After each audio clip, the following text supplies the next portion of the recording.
One of my favorite quotes ever is by Dyer, and he says, "When you change the way you look at things, the things you look at change." This transmission today is regarding your perception and how when you change your perception of your reality, of a situation, of whatever you're going through at the moment, or of something you're trying to manifest, when you change your perception of it, watch as it begins to shift your reality. Watch as your reality begins to respond in the way that you perceive the situation to be.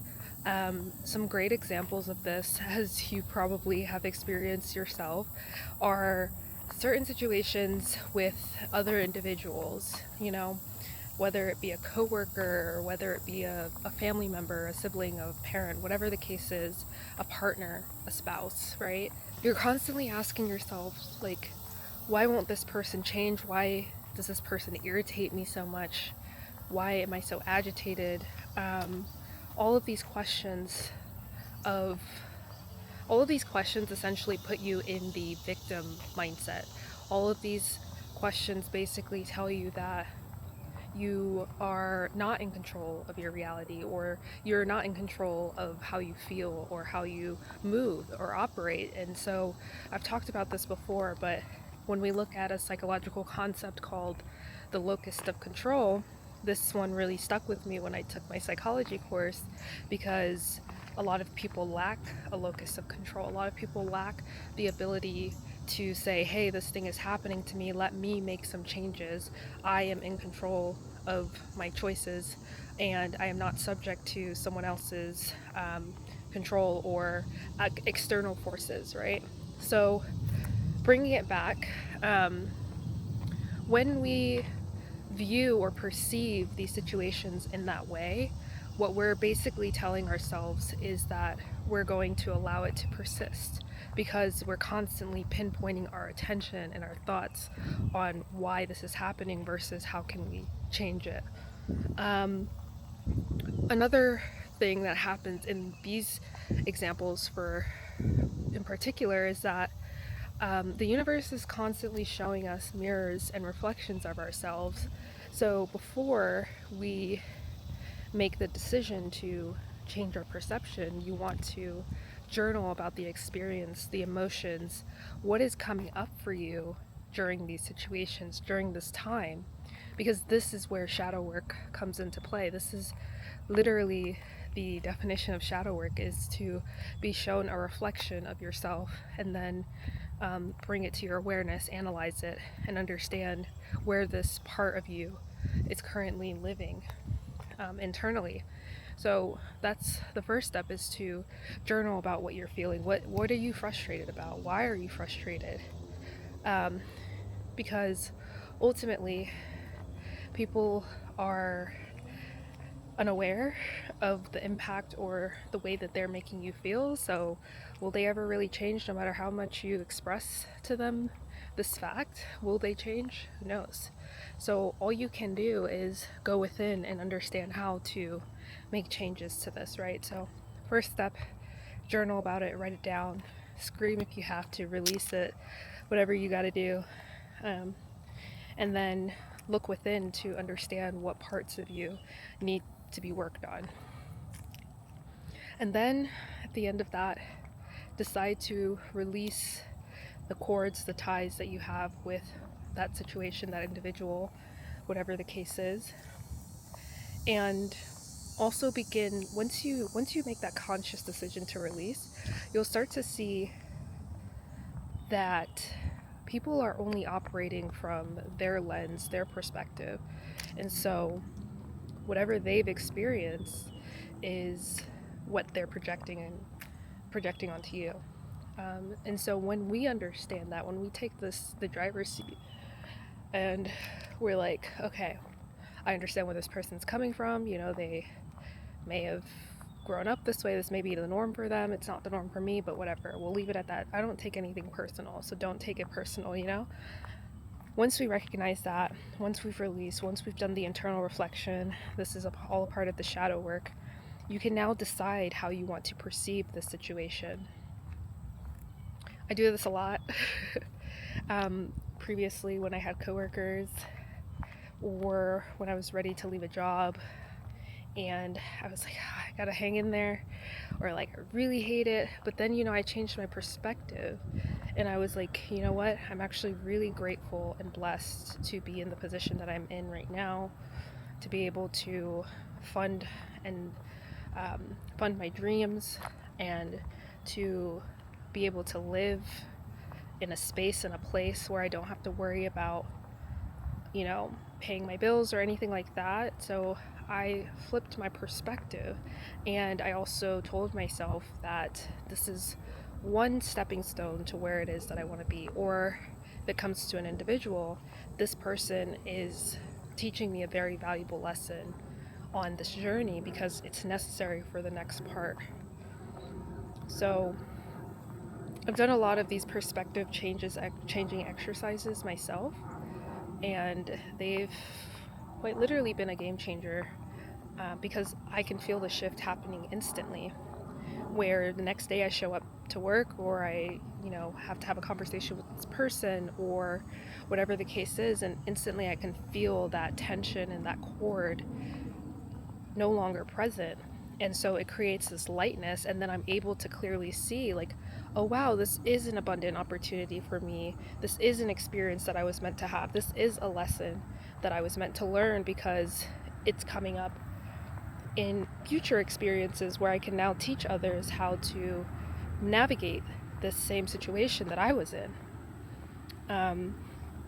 I'll give you another real life story of mine. I bought a house maybe about 3 or 4 years ago. Time is flying so fast. And when I purchased the home, I went through the entire home buying process. I was my own realtor, so that was a whole thing in itself. But when I finally got my real estate license, I went out and I found the perfect house, a beautiful home, and I was like, I'm in love, I want it. So same day I went to go see the house, I put in an offer on the house. Everything went so smoothly, everything went so perfectly. And then the 30 days goes by. I went to my closing, very emotional day for me. And then I move into the home, and this is where it all begins. This is where everything started to go downhill. I essentially noticed that not only did my inspector not inspect the home properly, but also the seller of the home, which was a corporation, and the agent that they use, all were basically in collusion and lied about all of the upgrades that they had made to the home. And so I'm moving into this home thinking it got a full renovation, a full makeover. Even my inspector was like, everything's in tip-top shape. And as soon as I moved in, I didn't have hot water. Why? Because the water heater wasn't functioning. Which, if you know anything about homes, you know that this is the first thing that the inspector should check. My inspector didn't do that. So that was the first thing that I discovered. The second thing that I discovered was that the roof was leaking. So I actually didn't have a brand new roof like they mentioned. And I'm not someone who's going to get on top of a roof and decide whether or not it's brand new. From the outside it looks fine.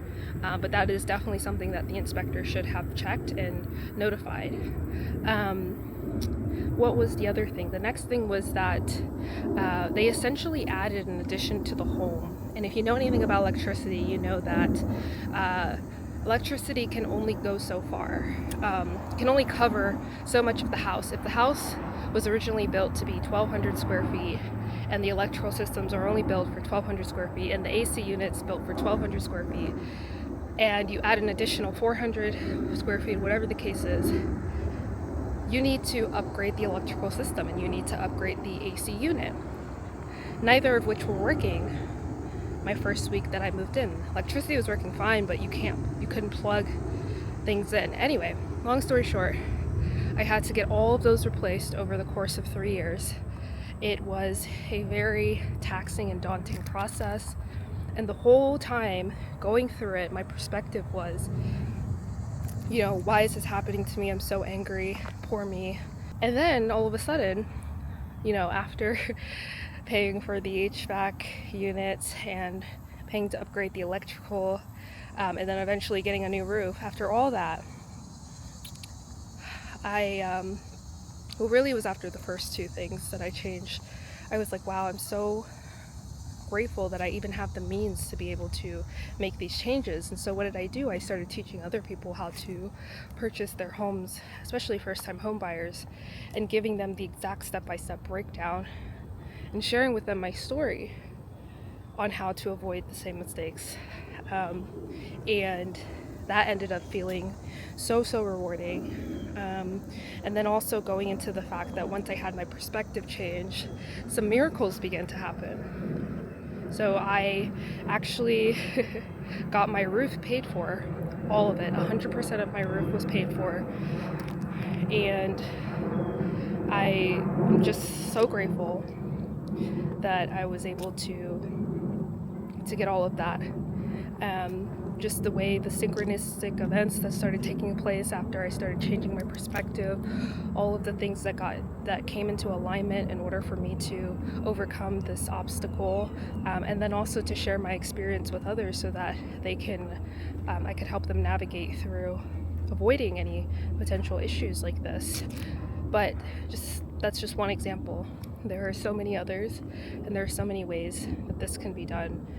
When you change your perspective on the current things that you are dealing with, so many things begin to change, because our reality is our perception, and our perception is our reality. One great tool that I've used recently when helping me kind of change my perspective on things is I would write down all of my current frustrations, bullet point by bullet point, and I would feed it into ChatGPT, and I would say, help me reframe this so that I can change my perspective. And for about a week, I would read those reframed statements, and it would help me change my perspective. And then life essentially starts moving as it should and as we deserve it to be. Yeah, I will spend future videos and probably creating a lecture or a lesson on exactly how this works scientifically, spiritually, mentally, emotionally.